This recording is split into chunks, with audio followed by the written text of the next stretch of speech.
अस्सलाम वालेकुम viewers, welcome to नोआ सक्सेस सीरीज़ 2021। मैं हूं आपकी होस्ट पलविशा सईद। आज हमारे साथ एक बहुत ही स्पेशल स्टार मोहम्मद नौमान मौजूद हैं, जिन्होंने CSS 2021 के इम्तिहान को पास करके पुलिस सर्विस ऑफ पाकिस्तान में एलोकेशन हासिल की। नौमान का ताल्लुक पंजाब से है और उन्होंने पूरे पाकिस्तान में 33 और पंजाब में 27 पोजीशन हासिल की है। आइए नौमान से उनकी कामयाबी के इस सफ़र की कुछ रुदात सुनते हैं। अस्सलाम वालेकुम। वालेकुम अस्सलाम। First of all warmest congratulations on your achievement. कैसा लग रहा है? थैंक यू, बहुत अच्छा लग रहा है। It was a wonderful experience. The whole CSS journey was wonderful और बहुत कुछ इसमें मुझे सीखने को मिला। ऑल्दो ये एक शॉर्ट जर्नी थी कंपैरेटिवली, लेकिन फिर भी काफ़ी कुछ इसमें जो है वो मुझे नया सीखने को मिला। अच्छा, तो पुलिस सर्विस ऑफ पाकिस्तान में एलोकेशन हुई, इतनी ज़बरदस्त ग्रुप में, तो इस पे कैसा लग रहा है? पुलिस जो थी वो मेरी सेकंड प्रेफरेंस थी। और मैं चाहता था, वैसे तो मेरी पहली प्रेफरेंस एडमिनिस्ट्रेटिव सर्विस थी, लेकिन मैंने ये सोचा था कि if I get an allocation in top 3 तो फिर मैं उस पर बहुत सेटिस्फाइड होऊंगा। इनफैक्ट किसी भी ग्रुप में एलोकेशन होना एक बहुत बड़ी अचीवमेंट है, लेकिन मेरे लिए पुलिस की allocation does really mean a lot to me. अच्छा, तो जब आपकी एलोकेशन पुलिस में हुई या इससे पहले जब आपने रिटन पास कर लिया, तो इंटरव्यू पास कर लिया, आपकी फैमिली का क्या रिएक्शन था और ख़ुद आपका क्या रिएक्शन था? फैमिली का जो रिएक्शन था वो मेरे लिए बहुत एक अच्छा एक्सपीरियंस था। जब मेरा रिज़ल्ट आया तो I was on my way to home, office से मैं वापस घर जा रहा था, और जो फैमिली का रिएक्शन था वो मुझे बहुत अच्छा लगा। स्पेशली माय पेरेंट्स, मेरी मदर और मेरे फादर बहुत खुश थे, और मेरे सिबलिंग्स जो थे उन्होंने एक ग्रुप कॉल की, because most of them are overseas. तो फिर उन्होंने एक ग्रुप कॉल में मुझे कॉन्ग्रेचुलेट किया, और उनके एक्सप्रेशंस और उनकी खुशी जो थी वो मेरे लिए एक मेमोरेबल मोमेंट है इनफैक्ट। अच्छा, तो हमारे देखने वालों को अपने एजुकेशनल बैकग्राउंड के बारे में और फैमिली बैकग्राउंड के बारे में कुछ बताइए। एजुकेशन मेरी सारी इस्लामाबाद से है। मैंने अपनी स्कूलिंग जो है वो सिद्दीक पब्लिक स्कूल रावलपिंडी से की है। फिर उसके बाद मैंने अपनी प्री इंजीनियरिंग की पंजाब कॉलेज से, और उसके बाद जो मेरी डिग्री है वो बैचलर्स ऑफ सिविल इंजीनियरिंग है, जो मैंने नस्ट इस्लामाबाद से की। तो उसके बाद फैमिली जो है मेरी, most of them my family is quite educated. मेरे सिबलिंग्स जो हैं उनमें से कुछ डॉक्टर्स हैं, कुछ इंजीनियर्स हैं, लेकिन none of them has ever aspired to be a civil servant. तो मैं पहला था अपनी फैमिली में जिसने इस फील्ड को ऑप्ट किया। मेरे ऊपर कोई फैमिली से प्रेशर ऐसा सच नहीं था, सिर्फ इस वजह से मैंने इस फील्ड को ऑप्ट किया कि सोसाइटी में इस फील्ड से बहुत ज़्यादा रिस्पेक्ट एसोसिएटेड है, बहुत ज़्यादा प्रेस्टीज है इस जॉब में, तो इस वजह से फिर मैंने इस फील्ड को ऑप्ट किया। ठीक है, तो आपने कहा कि अपनी फैमिली के पहले सिविल सर्वेंट थे, तो जैसे आपने कहा कि सोसाइटी में बहुत रिस्पेक्ट है इसकी, तो आपको मोटिवेशन ये देख के मिला कि मतलब आप, क्योंकि आपने बताया कि आप सिविल इंजीनियर हैं, और मैंने देखा है मेजॉरिटी लोगों को जो अपनी फील्ड चेंज कर रहे हैं, मतलब डॉक्टर्स हैं, इंजीनियर्स हैं, टीचर्स हैं, या किसी भी और फील्ड से ताल्लुक़ रख रहे हैं, लेकिन उनको ना एक क्रेज़ है, कोई चार्म है कि सिविल सर्विस में आना है और CSS देना है। तो ये क्या कहानी है?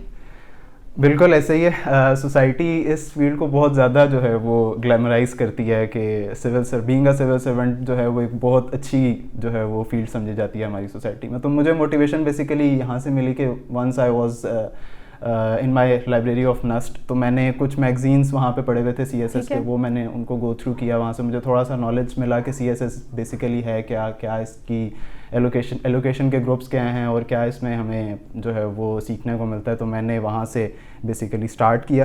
तो जो एक्सपीरियंस मुझे उन मैगजीन्स को देख के मिला वो ये था कि CSS is quite multi dimensional, यानी जो चीज़ें मैंने इससे पहले अपनी लाइफ में की हैं उनसे बहुत ज़्यादा डिफरेंट था, और इस वजह से फिर मैंने सोचा कि क्यों ना इसको एक ट्राई दी जाए ग्रेजुएट होने के बाद। ठीक है, आपने कहा कि आपको लगा कि CSS डिफरेंट था, तो मुझे ये बताइए नौमान कि what's the difference between a competitive exam and an exam we used to take throughout our academic life?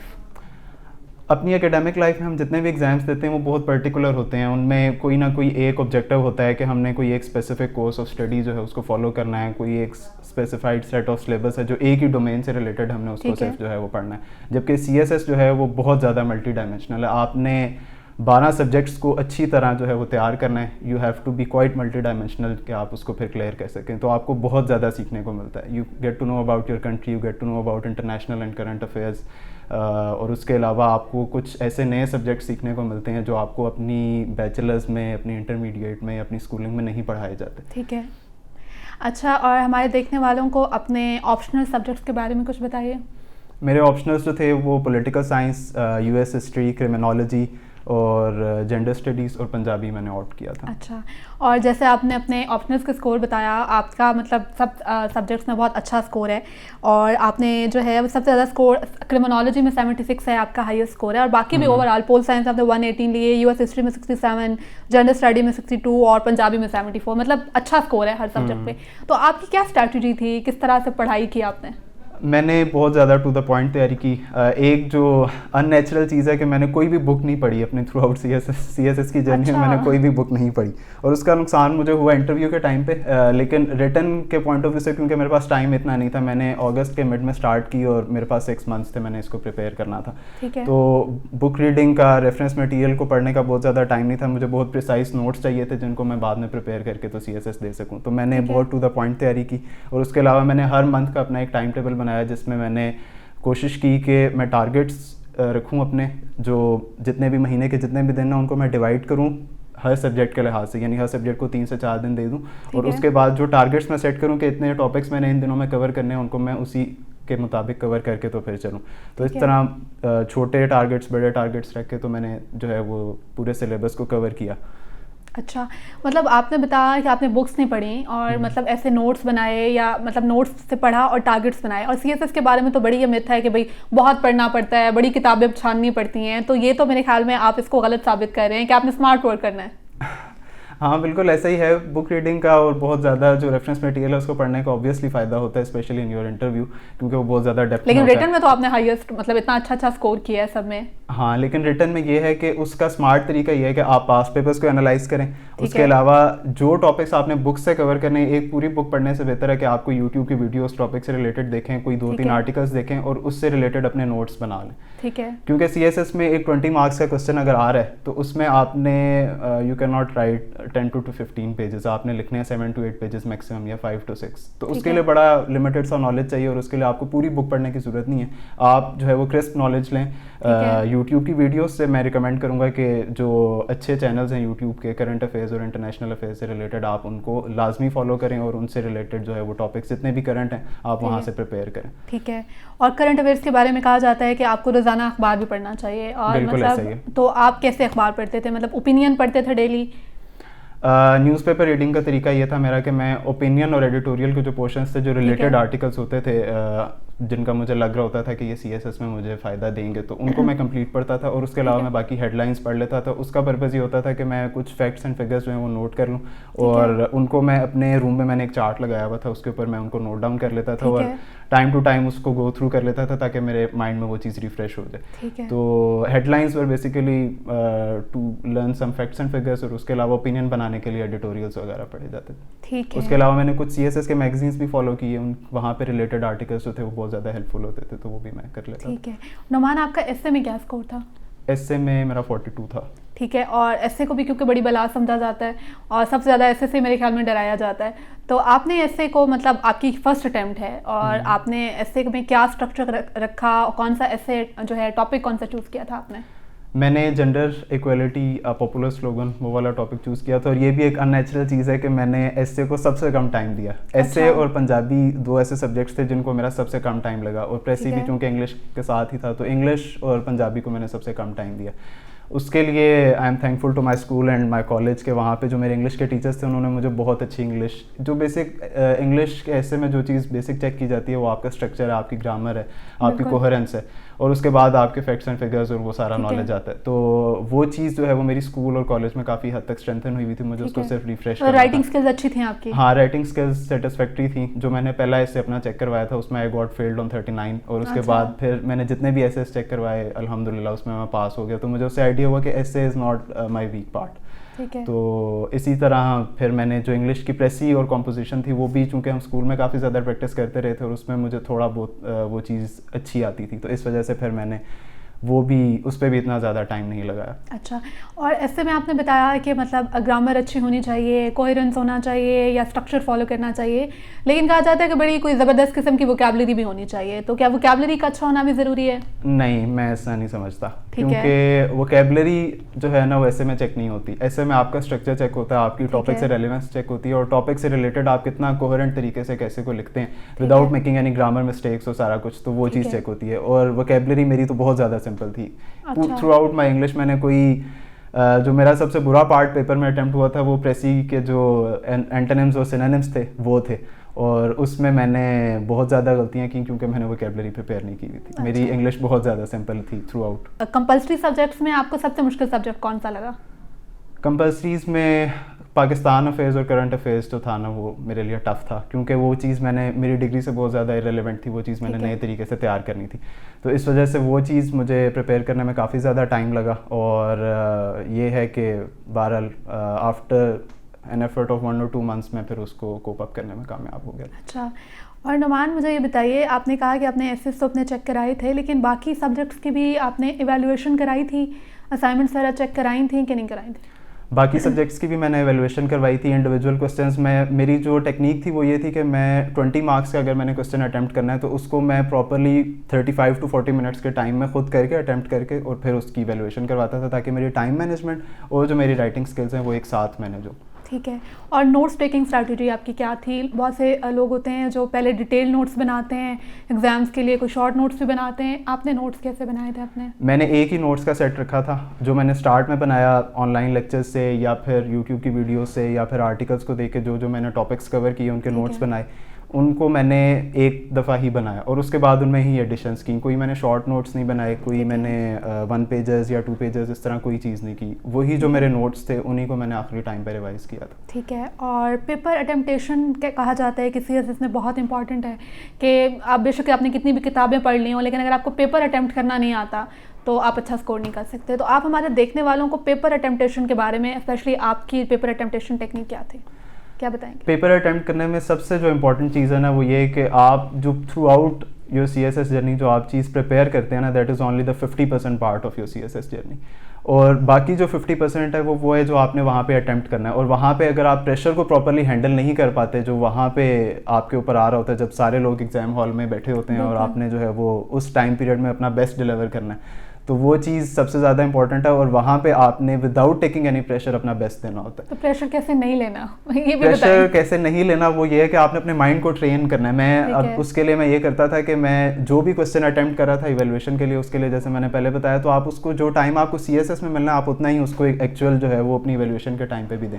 20 marks के क्वेश्चन को जब भी आप प्रैक्टिस कर रहे हैं तो आप 35 मिनट से ज़्यादा ना दें। जब भी आप ऐसे प्रैक्टिस कर रहे हैं तो उसको विद इन 2.5 या 2.75 आवर्स आप उसको कंप्लीट करें। तो इस तरह आपको वहाँ पे एक कॉन्फिडेंस होता है कि हाँ मेरी प्रैक्टिस है। ठीक है, और आपने अपने सारे सब्जेक्ट्स के साथ साथ फैक्ट बुक पे बनाई थी कोई, मतलब साथ साथ कंटेंट इकट्ठा करते रहे थे या बस वही नोट्स उन्हीं को पढ़ा था और अपने नोट्स बनाए थे? फैक्ट्स मैंने इंक्लूड किए थे अपने नोट्स में, और उसके अलावा फैक्ट बुक आप कहेंगे उस चीज़ को कि जो मैंने अपने रूम में एक चार्ट पेस्ट किया हुआ था, उसमें मैंने कोटेशंस, उसमें मैंने वो सारे इवेंट्स और जो सारी फैक्ट्स एंड फिगर्स थे वो सारे मैंने पेस्ट किए हुए थे और उनको मैं रेगुलरली गो थ्रू कर लेता था। अच्छा, और नुमान आप दिन में कितने घंटे पढ़ते थे? मतलब कहते हैं कि बहुत पढ़ना पड़ता है और 8 घंटे पढ़ते हैं कुछ लोग 15-15 घंटे भी पढ़ते हैं, तो आप कितने घंटे पढ़ते थे? मेरी जो तैयारी थी वो 6 मंथ्स में हुई और डेली मैं कहूँगा एवरेज 5 to 6 आवर्स। ठीक है, तो मतलब 5 to 6 आवर्स काफ़ी हैं अगर आप 6 महीने का टाइम दे रहे हैं, क्योंकि आपके साथ जॉब भी थी, आपने बताया कि आप साथ जॉब भी कर रहे हैं, तो उसके साथ फिर आप मैनेज कर लिया आपने? CSS की जब मैं तैयारी कर रहा था उस टाइम पे मैंने थ्रू आउट जॉब नहीं की, थोड़ा सा टाइम पीरियड की थी और उसके बाद फिर छोड़ दी थी। अच्छा। यानी मैक्सिमम जो टाइम था CSS का वो मैंने उसको ही उसी की प्रिपरेशन को दिया, लेकिन दो मैं घर पे होता था सारा दिन, लेकिन फिर भी मैं पूरा टाइम पढ़ नहीं रहा होता था। मैक्सिमम मैं 5 to 6 आवर्स पढ़ता था। अच्छा। वो भी आखिरी महीने जब बहुत ज़्यादा प्रेशर था तो तभी मैंने 5 to 6 आवर्स से ज़्यादा नहीं पढ़ा, क्योंकि मेरा जो अटेंशन स्पैन है पढ़ने के लिए वो बहुत कम है। तो मैं ऐसा नहीं कहूँगा कि ये इनफ है, लेकिन इससे ज़्यादा जितना बंदा मैक्सिमम दे सके, लेकिन उसके लिए टेक्निक ये है कि आप जितना टाइम पढ़ रहे हैं वो आप उसमें फुल इन्वॉल्व होके तो उसको स्मार्टली जो है वो यूटिलाइज करें। ठीक है, आपने ये बड़ी इंपॉर्टेंट बात की, अटेंशन स्पैन की मैं बात करूँगी। आजकल के दौर में ना डिस्ट्रैक्ट करने के लिए बहुत सारी चीज़ें होती हैं आपको, आपके फ्रेंड्स भी आ रहे हैं, कभी कभी वो भी आ जाते हैं बिन बुलाए मेहमान बन के, सोशल मीडिया है, आपको डिस्ट्रैक्ट करने के लिए बहुत सारी चीज़ें हैं, तो फोकस्ड कैसे रहना है? आप क्या टिप्स देंगे हमारे देखने वालों को कि किस तरह से आपने पढ़ाई के दौरान फोकस्ड रहना है? अब फ्रेंड्स को आप अवॉइड नहीं कर सकते, मैं तो ये कहता हूँ कि फ्रेंड्स को आपने बिल्कुल भी छोड़ना नहीं है सीएसएस के दौरान। आपका फोकस जिस चीज़ से डाइवर्ट हो रहा है उसका आप ज़्यादा प्रेशर लेंगे तो आप उसकी वजह से ज़्यादा इफेक्ट होंगे। जैसे अब सोशल मीडिया है तो आपने अगर दिन में यूज़ करना, आप थोड़ा बहुत कर लें, उसको ज़्यादा उस पर ना करें। अब मेरे जो दोस्त थे वो रेगुलरली मुझे विजिट करते थे, मैं सीएसएस की जर्नी में उनकी तरफ इतना ज़्यादा नहीं जाता था, लेकिन मेरे दोस्त लाजमी आते थे और मेरे लिए बहुत अच्छा टाइम होता था। उसकी वजह ये है कि हम अब मुझे हफ्ता 10 दिन हो गए हैं मैंने जो है वो रेगुलरली पढ़ा है और उसके बाद मेरे ऊपर बहुत ज़्यादा स्ट्रेस है पढ़ाई का। तो अब मैं चाहता हूँ कि मुझे थोड़ा सा रिलैक्स हूँ मैं और उसके बाद थोड़ा सा एंजॉय करूँ। तो वो मेरे दोस्त जब आते थे तो वो मेरे लिए बहुत अच्छे मोमेंट्स होते थे और उनके साथ मैं डिस्कस करता था, वो मुझे कुछ ऐसी टिप्स देते थे, बहुत ज़्यादा रिलैक्स करते थे, जिसकी वजह से मेरी तैयारी में मुझे बहुत हेल्प हुई। अच्छा, अब आते हैं इंटरव्यू की तरफ। आप मुझे हमारे देखने वालों को ये बताइए कि आपका इंटरव्यू में क्या स्कोर था?